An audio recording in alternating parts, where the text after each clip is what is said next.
खबरों की शुरुआत करेंगे। आपको बताते चले, राजौरी में एक बड़ा तनाजा खड़ा हो गया है, जहां श्राइन बोर्ड संघर्ष समिति ने एक प्रेस कॉन्फ्रेंस के बाद सख्त एहतजाज करते हुए इल्जाम लगाया कि medical college Shri Mata Vaishno Devi university के लिए की गई सीट अलॉटमेंट में इम्तियाजी बर्ताव के साथ नाइंसाफी हुई है। ये प्रेस कॉन्फ्रेंस और एहतजाज समिति के सदर निशु गुप्ता की सरपरस्ती में हुई। कमेटी के मुताबिक 50 सीटों का अलॉटमेंट को हैरतअंगेज तौर पर तकसीम किया गया है। इनमें से 42 सीटें मुस्लिम तलबा के लिए, 7 सीटें हिंदू तलबा के लिए और 1 सीट सिख बिरादरी के लिए अलॉट की गई है। समिति ने इस तकसीम को नाकाबिल तस्लीम करार देते हुए कहा कि श्राइन बोर्ड ने बराबरी के मौकों और मुनसिफाना नुमाइंदगी के उसूलों को नजरअंदाज किया है। उनका कहना है कि एक मजहबी बोर्ड फंडेड इदारा तमाम बिरादरियों के लिए मुनसिफाना और शफाफ सीट शेयरिंग को यकीनी बनाए। एक सख्त वार्निंग जारी करते हुए संघर्ष समिति ने कहा कि अगर फौरन बराबरी और इंसाफ की बुनियाद पर सीट बंटवारे के मुद्दे को हल नहीं किया गया तो वो अपना एहतजाज और तेज करेंगे। उन्होंने 2008 के बम्बोली एजिटेशन की याद दिलाते हुए कहा कि जरूरत पड़ने पर वो बड़े पैमाने पर अवामी मुजाहरे और लंबा संघर्ष शुरू कर देंगे। समिति ने श्राइन बोर्ड और मुतल्लिक अफसरान से दरख्वास्त की कि वो फौरन मुदाखलत करते हुए इस सीट तकसीम को दुरुस्त करे ताकि मजहबी हम आहंगी बरकरार रहे और हालात काबू से बाहर ना जाए। आज का जो प्रोटेस्ट है, आपने देखा होगा कैसे माता वैष्णो देवी यूनिवर्सिटी में एक समुदाय के लोगों को प्रायोरिटी देकर बाकी जो समुदाय के लोग हैं उनके जज्बातों के साथ खिलवाड़ किया गया है। आज ये पीसफुल प्रोटेस्ट है जो माता वैष्णो देवी श्राइन बोर्ड को सिर्फ चेतावनी देने के लिए है कि ये ऐसे खिलवाड़ कभी हम बर्दाश्त नहीं करेंगे। हमारे बच्चों के साथ ऐसे खिलवाड़ होंगे तो बर्दाश्त नहीं किया जाएगा। आपने देखा होगा न्यास समिति का गठन है जो पूरे जम्मू कश्मीर में हो चुका है। ये आज पीसफुल प्रोटेस्ट का मतलब यही नहीं है कि ये प्रोटेस्ट यही खत्म हो गए। आपने 2008 में बम बम बोलेगा एजिटेशन देखा होगा। आज ये उससे भी बड़ा प्रोटेस्ट है, प्रदर्शन है जो आने वाले वक्त में आपको मिलेगा। हम तैयार बैठे हैं, बंद के लिए भी तैयार हैं, लाठियों के लिए भी तैयार हैं, हर चीज के लिए तैयार बैठे हैं। जैसे हमें ऊपर से निर्देश आएगा उसी निर्देश के तहत आगे जो कार्यक्रम है वो तय किए जाएंगे। माता वैष्णो देवी श्राइन बोर्ड द्वारा संचालित जो मेडिकल कॉलेज है उसमें एक समुदाय विशेष को ज़्यादा प्रायोरिटी दी गई है और हिंदू समाज के साथ इसमें कहीं ना कहीं भेदभाव किया गया है। हिंदुओं की आस्था के साथ किसी तरह का भी खिलवाड़ जो है वो बर्दाश्त नहीं किया जाएगा और उसी कड़ी में आज जिला राजौरी में भी संघर्ष समिति का गठन किया गया है। पूरे प्रांत में जितने भी जिले हैं सभी जिलों में संघर्ष समितियों का गठन कर दिया गया है। आने वाले समय में जिस तरह के भी दिशा निर्देश दिए जाएंगे हमारी संघर्ष समिति जो है वो कार्य करेगी और प्रशासन और खासकर जो माता वैष्णो देवी श्राइन बोर्ड है उनको आने वाले समय में भुगतना मुश्किल हो जाएगा। बम बम बोले की तरह ही ये प्रोटेस्ट जो है हमारे आज तो पीसफुल था लेकिन आने वाले समय में ये उग्र रूप भी ले सकता है। तो उनको अपना ये डिसीजन वापस लेना पड़ेगा। जब तक वो अपना ये फैसला वापस नहीं लेते हम लोग सड़कों पे ही रहेंगे।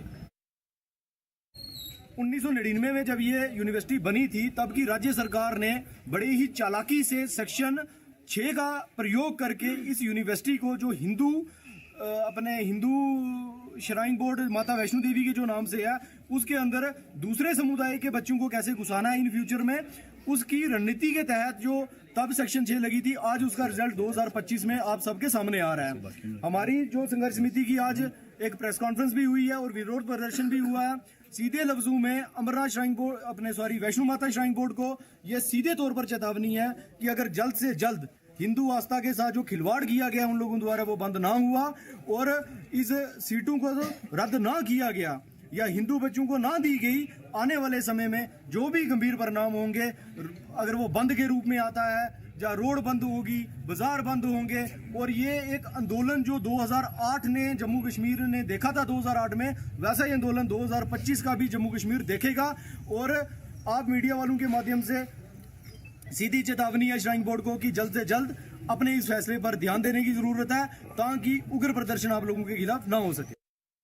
श्री माता वैष्णो देवी श्राइन बोर्ड द्वारा मेडिकल कॉलेज में सीटों के बंटवारे को लेकर अलग अलग हिंदू ऑर्गेनाइजेशन है उनकी तरफ से नाराजगी का इजहार किया गया और ये कहा गया कि हिंदू समाज को 7 सीटें एक सिख समुदाय को और बाकी 42 जो सीटें हैं वो मुस्लिम समुदाय को दी गई हैं, जिसको लेकर आज यहाँ पे एक प्रेस कॉन्फ्रेंस भी की गई। उसके साथ साथ एक प्रदर्शन किया गया और श्री माता वैष्णो देवी श्राइन बोर्ड को ये चेतावनी दी गई कि अगर जल्द इस फैसले को ना बदला गया तो उग्र प्रदर्शन जो है वो किए जाएंगे। संघर्ष समितियां भी जो है पूरे जम्मू कश्मीर के अंदर बनाई जा रही हैं और अगर इन मांगों को पूरा नहीं किया गया, अगर सीट बंटवारे में कहीं हमारे समाज में कमी आई तो उसको लेकर उग्र प्रदर्शन होंगे। सड़कें बंद हो सकती हैं, बाजार बंद हो सकते हैं, उग्र प्रदर्शन किए जा सकते हैं और 2008 में जो बम बम बोले का जो प्रदर्शन हुआ वही चीज़ें वापस से यहाँ पे दोहराई जा सकती हैं, जिसको लेकर श्राइन बोर्ड को इसके बारे में सोचना चाहिए और जल्द से जल्द इन सीटों के बंटवारे के ऊपर कुछ ना कुछ किया जाए, नहीं तो ये आग जो है पूरे हिंदुस्तान तक जा सकती है। अपने साथी अक्षय के साथ राजौरी से JK अलकेला में अंकित केसर। वैष्णो देवी मेडिकल इंस्टीट्यूट में MBBS सीटों के तनाज़े पर अपने रद्द अमल का इजहार करते हुए जम्मू और कश्मीर के CM उमर अब्दुल्ला ने कहा कि बच्चों का दाखिला मेरिट बेस पर हुआ है। अगर किसी को एतराज़ है तो यूनिवर्सिटी को पहले माइनॉरिटी का दर्जा दिलाए। हम अपने बच्चों को कहीं और पढ़ने के लिए भेज देंगे। आस्था की बात ठीक है, तो जब मेडिकल कॉलेज आप बना रहे थे इसको माइनॉरिटी इंस्टीट्यूट का दर्जा देना था ना, फिर क्यों नहीं दिया? देना था ना, आपने नहीं दिया। सिर्फ नीट पे जो है और एंट्रेंस टेस्ट के बुनियाद पे जो है एडमिशन की जाती हैं, मजहब देख के एडमिशन नहीं होता। अब अगर आप चाहते हो कि इसमें मुसलमान ना पढ़ें, ठीक है ना, अब नहीं पढ़ेंगे हम, आप करिए इसको माइनॉरिटी इंस्टीट्यूट जो है इसको डिक्लेयर करिए। इसमें जो एक सिख सरदार कम्युनिटी का एक बच्चा है शायद और बाकी जो मुस्लिम स्टूडेंट्स हैं वो हट जाएंगे, इससे कहीं और एडमिशन हासिल करेंगे। इन्होंने मेरिट पे हासिल किया ना एडमिशन, इनकी एडमिशन कहीं और कराइए। लेकिन कल को जब आप फिर मुसलमानों के खिलाफ उंगली उठाते हो, कहते हो कि ना ये कम्यूनल हो गए हैं, ये सेक्टेरियन हो गए हैं, ये जो हैं ये दूसरों को बर्दाश्त नहीं करते, तो ये याद करिएगा जब आप इनके बच्चों को बर्दाश्त नहीं करोगे तो कल को फिर जब कुछ हो जाता है फिर आप पूरी कौम को कसूरवार मत ठहराइए इसके लिए। जब वो क्या नाम है वो फरीदाबाद की यूनिवर्सिटी में बच्चों ने एडमिशन हासिल किया तो क्या पूछा इन्होंने कि ऐसी जगहों में ये जाते क्यों हैं, इन जगहों में ये जाते क्यों हैं जहाँ पे ये रेडिकलाइज हो जाते हैं। जब माता वैष्णो देवी जैसी मेडिकल कॉलेज में बच्चे जाने के लिए तैयार हैं, उन्हें कोई इस बात की मतलब कोई परेशानी नहीं है कि नाम माता वैष्णो देवी का है या उस संस्था से पैसा लगता है, वो तालीम से उनका मतलब है, वो चाहते हैं डॉक्टर बनना। अब आप उनका मजहब देख के उनको एडमिशन डिनाई करना चाहते हो, कल को फिर वो अगर किसी और इंस्टीट्यूशन में चले जाएं जहाँ पे फिर वो रेडिकलाइज हो जाएं, इसके लिए फिर कौन सुनील शर्मा साहब कहेंगे कि वो कसूरवार हैं। आप ना मुसलमान बच्चों को इस तरह मत धकेलिए, क्योंकि उसके बाद फिर जो हो जाता है उसके लिए फिर आप पूरे कौम को कसूरवार ठहराते हो, मत करिए। और मैं फिर इस बात पे आता हूँ, अगर आप चाहते हो कि मुस्लिम बच्चे जो हैं आपके इस मेडिकल कॉलेज में नहीं पढ़ें, मेहरबानी करके इसका आप स्टेटस बदल दीजिए, इसको माइनॉरिटी स्टेटस दे दीजिए और हमारे बच्चे जो हैं वो कहीं और एडमिशन हासिल करेंगे, बांग्लादेश जाएंगे, टर्की जाएंगे, कहीं और जाएंगे। नेशनल कॉन्फ्रेंस के सीनियर लीडर और देवसर के MLA पीरजादा फिरोज अहमद शाह ने सर्दियों में बिजली बिलों पर लगाए जाने वाले 20% इजाफी सरचार्ज के तजवीज़ की सख्त मुखालिफत की है। ये तजवीज़ KPDCL की तरफ से टैरिफ में तब्दीली की तजवीज़ की शक्ल में सामने आई है। पीरजादा फिरोज अहमद ने साफ कहा कि नेशनल कॉन्फ्रेंस ऐसे अवाम मुखालिफ कदम को किसी भी हालत में नाफिज नहीं होने देगी। उन्होंने कहा कि इस तजवीज़ को लेकर जो हंगामा और गलतफहमी फैल रही है वो जरूरत से ज्यादा है, क्योंकि ये फिलहाल सिर्फ एक सुगाव है, कोई सरकारी ऑर्डर नहीं। उन्होंने अवाम से अपील करते हुए कहा कि लोगों को घबराने की जरूरत नहीं है, NC सरकार इसे मंजूर नहीं करेगी। MLA ने आगे बताया कि उनकी पार्टी अपने वादों पर तेजी से काम कर रही है। उन्होंने कहा कि नेशनल कॉन्फ्रेंस अपने 8 बड़े इलेक्शन प्रोमिसेस को पहले ही पूरा कर चुकी है और बाकी वादों पर भी काम जारी है। उन्होंने कहा कि पार्टी का मकसद सिर्फ अवाम की भलाई करना है, ना कि उन पर किसी भी तरह का बोझ डालना। सबसे पहले आपका शुक्रिया। हमारा एक हल्का है चुरट, जहाँ से हमारी कॉन्फ्रेंस स्टार्ट होती है, तो वहाँ पे पिछले 2-3 दिन से कुछ बच्चे जो हमारे वो बीमार पड़े, उनको हेपेटाइटिस हुआ था।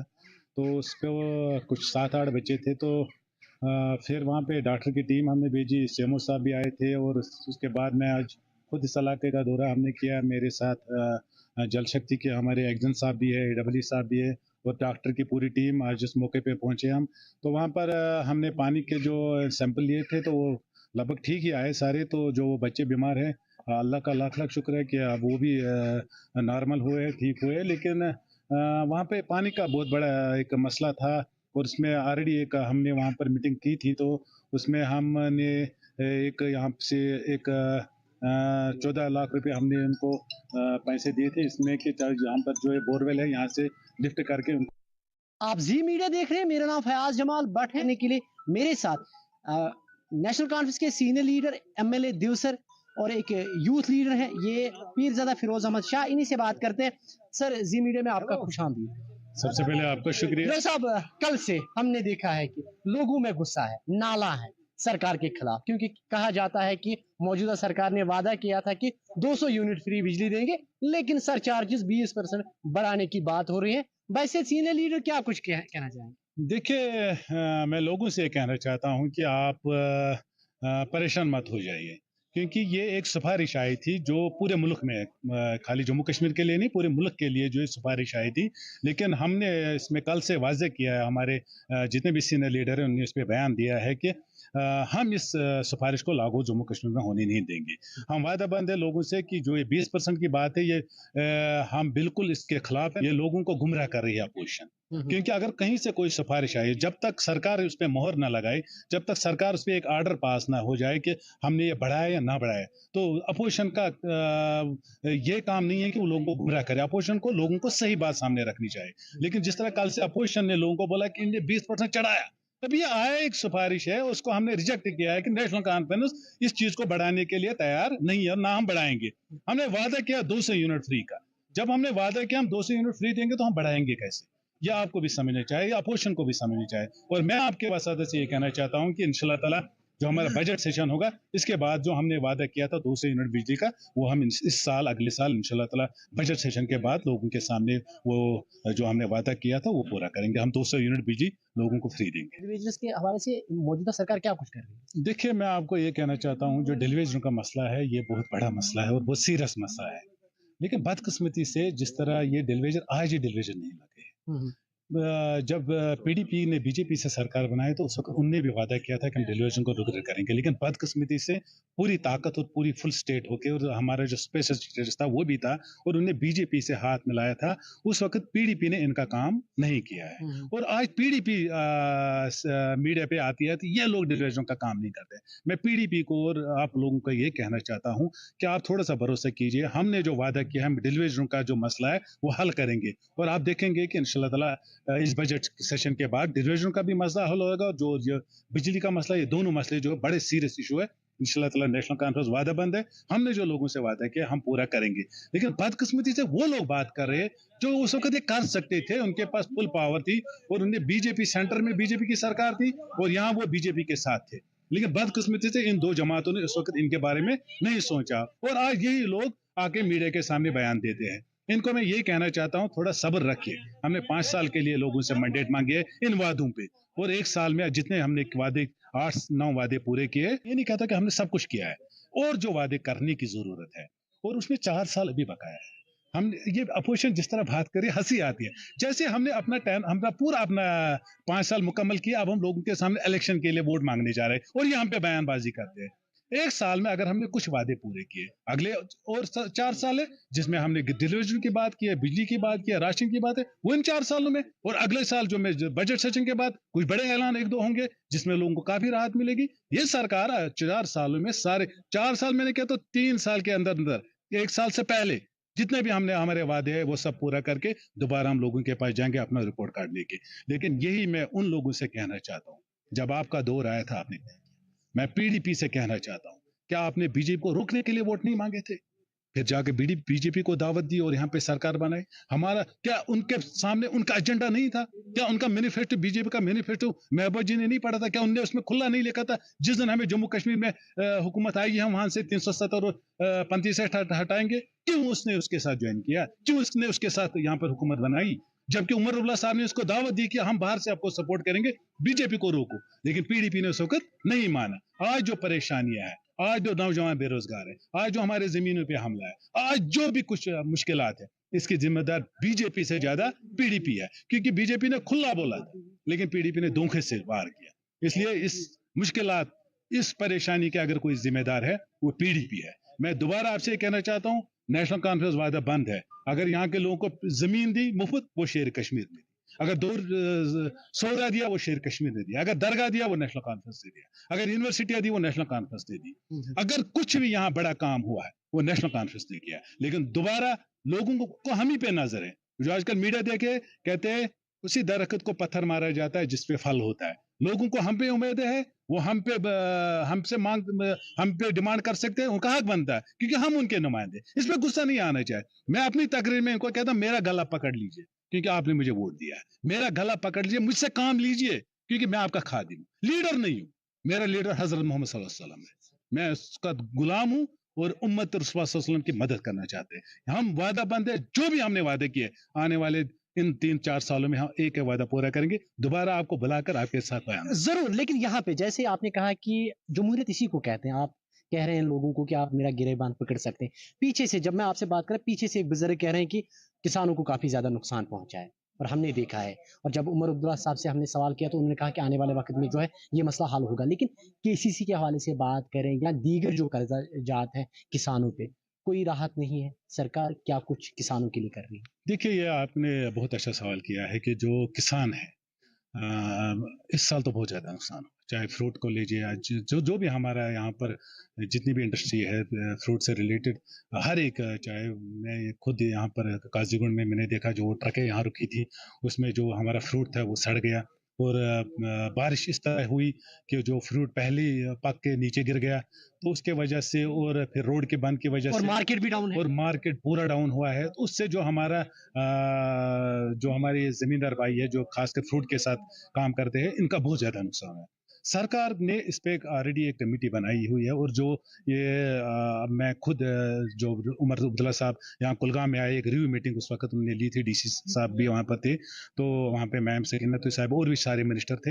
हम सब ने, उमर साहब ने हमारे जो रिव्यू ली, तो उस वक्त भी मैंने जो डीसी साहब को एक लिस्ट दी थी जो मेरे इलाकों में धान का नुकसान हुआ था, कुछ उनके कुछ लोगों को पैसे आए हैं अकाउंट में। लेकिन जो बड़ा मसला है, जो लोगों ने कर्ज लिया है और उस पर चाहे केसीसी के तरीके से या किसी और तरीके से, जिस तरह बैंक से उन्होंने लोन लिया है, उस पर सरकार बात कर रही है और मुझे पूरा उम्मीद है कि उमर अब्दुल्ला साहब उस पर सीरियस है। चलिए सर, आपने जी मीडिया के साथ बात की क्योंकि आपका बिजी शेड्यूल है, फिर भी वक्त आपने निकाला, उसके लिए आपका बहुत बहुत शुक्रिया। आपने एमएलए देव सर पीरजादा फिरोज अहमद शाह की बात सुनी और जिन्होंने कहा कि जो वादे हमने किए हैं, हाँ, लोगों ने हमें 5 साल के लिए चुना और आने वाले कुछ सालों में आप देखेंगे कि ये सारे वादे जो हैं ये पूरे हो जाएंगे। अब ये अपनी बात पे कितने खरे उतर पाएंगे वो आने वाला वक्त बताएगा। जी जम्मू कश्मीर लद्दाख के लिए कुलगाम से मैं फयाज जमाल बात।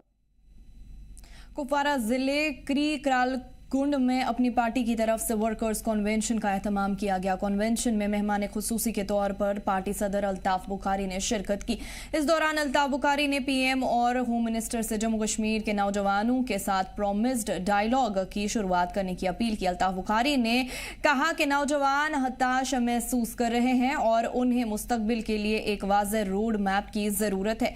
जम्मू कश्मीर में स्टेटहुड की बहाली की मांग दोहराई। इस बीच डोमिसाइल कानून में अमेंडमेंट की भी मांग की और सुझाव दिया कि मौजूदा 15 साल की शर्त को 35 साल किया जाए ताकि मकामी नौकरियों और जमीन की हिफाजत हो सके। उन्होंने कहा कि इसे जम्मू कश्मीर सरकार के जरिए लागू किया जाना चाहिए।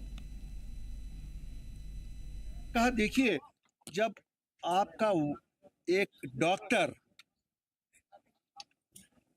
खुदकुश बमबार बन सकता है तो इससे क्या खतरनाक वक्त आएगा हमारे लिए। तो हम इसीलिए कहते हैं वजीर आज़म से एक डायलॉग जो आपने वादा किया था कि मैं जम्मू कश्मीर के लोगों के साथ करूंगा, उसकी अशद ज़रूरत है। उस डायलॉग में से स्टेटहुड भी निकलेगी और जम्मू कश्मीर के नौजवानों को कैसे इज्जत का मुकाम दिया जाए, इनके रोज़गार का कैसे इंतज़ाम किया जाए, और जिस जमहूरियत के लिए जम्मू कश्मीर के लोगों ने 1947 में हिंदुस्तान से इलाहा किया था, उसके फवाइद कैसे जम्मू कश्मीर के आम लोगों को पहुंचे? कुछ खानदानों को तो पहुंचे, लेकिन लोगों को कैसे पहुंचे? There has to be a reason. Poonch में सिख धर्म के नवे गुरु तेग बहादुर साहिब महाराज की 350वीं बरसी बड़े जोशो खरोश के साथ मनाई गई। इस मौके पर गुरुद्वारों में खास दुआ, कीर्तन, दरबार और लंगर का एहतमाम किया गया, जिनमें लोग एकजुट होकर गुरु की महान शहादत को याद किया। गुरु तेग बहादुर ने 1675 में मजहबी हैरेसमेंट के खिलाफ खड़े होकर माइनॉरिटीज के मजहब की हिफाजत के लिए अपनी जान की बलि दे दी। DGPC सदर नरेंद्र सिंह ने कहा कि उनका करेज और सेल्फलेसनेस आज भी दुनिया भर के लोगों को इंस्पायर करता है। पुंछ के गुरुद्वारे खूबसूरत तरीके से सजाए गए और दुआ की गई। कीर्तन दरबार में गुरु ग्रंथ साहिब के शब्दों का पाठ भी किया गया। जिन्होंने समा कट के नगर कीर्तन दे विच भी शामिल होए ने और अज भी असी देख रहे हाँ कि गुरु घर दे अंदर ये संगतां जिहड़ियां ने वो गुरबानी दे नाल जुड़ियां होईयां ने। बाहर तो आए कथावाचक वो जो है गुरु दे इतिहास नाल संगतां नूं जोड़ रहे ने। अते प्रोफैसर राजिंदर सिंह जी जो रिटायर्ड डिग्री कॉलेज के प्रिंसीपल ने, जिन्हां ते बहुत वड्डी बख्शिश है, वो 31 रागां दे विच कीर्तन गायन करते ने। अज वो कीर्तन राही संगतां नूं निहाल करनगे। मैं सारियां दा बहुत बहुत धन्नवाद करदा हां, इत्थे दे नौजवानां दा बहुत बहुत धन्नवाद। करगिल में आज अय्याम फातिमा सलामुन अलैहा की याद में बड़े अकीदत और एहतराम के साथ मजलिस से अज़ा मुनक्किद की गई और बाजार में जुलूस अज़ा भी निकाला गया। ये प्रोग्राम IKMT JUIAK करगिल और ज़ैनबिया वुमेन वेलफेयर सोसाइटी की सरपरस्ती में मुनक्किद हुई। करगिल ज़िले के अलग अलग इलाकों में मजलिस अज़ा का एहतमाम किया गया, जहाँ बड़ी तादाद में उलेमा, ख़वातीन और अज़ादारों ने भी शिरकत की। साहिबान इल्म और अज़ादारों का ये इजलास जामिया मस्जिद करगिल, इस्लामिया स्कूल के अहाते और ज़ैनबिया हॉल हैदरी मोहल्ला में मुनक्किद हुई। जमायतुल उलेमा इसना अशारिया और ज़ैनबिया वुमेन वेलफेयर सोसाइटी की मजलिस सुबह 10:30 से दोपहर 12 बजे तक जारी रही, जबकि IKMT की मरकजी मजलिस नमाज ज़ोहर के बाद शुरू हुई। उलेमाए कराम ने अपने खिताब में हज़रत फ़ातिमा ज़हरा सलामुन अलैहा की पाक सीरत, उनके अखलाकी उसूल और उनके बेमिसाल किरदार पर रोशनी डाली। खास तौर पर यह बयान किया गया कि बीबी फ़ातिमा सलामुन अलैहा की ज़िंदगी दुनिया भर की ख़वातीन के लिए राह रास्त और नमूनाए अमल है और उनकी तालीमात पर अमल करके एक पाकीज़ा, बाशराफत और अखलाकी एहतराम वाला समाज तामीर किया जा सकता है। प्रोग्राम के दौरान उलेमा ने रसूल खुदा सल्लल्लाहु अलैहि वसल्लम की इस प्यारी बेटी की शहादत के दर्दनाक हालात भी बयान किए, जिससे फिजा गमगीन हो उठी। मजलिस का इख्तिताम नोहा खवानी और मातमी अमल के साथ हुआ, जहां अज़ादारों ने सईदे निसा अल आलमीन को खिराज अकीदत भी पेश किया। करगिल के दूसरे सब डिवीजन्स में भी इसी तरह के प्रोग्राम्स मुनक्किद हुए। सनकू सब डिवीजन में अंजुमाने इनकलाबुल मेहदी और अंजुमाने साहिबुज़्ज़मान ने जुड़ा मजलिस से रखी, जहां उलेमा ने हज़रत फ़ातिमा ज़हरा सलामुन अलैहा की ज़िंदगी और शहादत पर रोशनी डाली। ये भी काबिल गौर है कि इस्लामी इनकलाब ईरान के बाद से पूरी दुनिया में हर साल अय्याम फ़ातिमा सलामुन अलैहा को बड़े एहतराम और अज़मत के साथ मनाया जाता है, जिसमें मोमिनीन मजलिस अज़ा और सोगवार जलसों के ज़रिए बेटी रसूल सल्लल्लाहु अलैहि वसल्लम को याद करते हैं।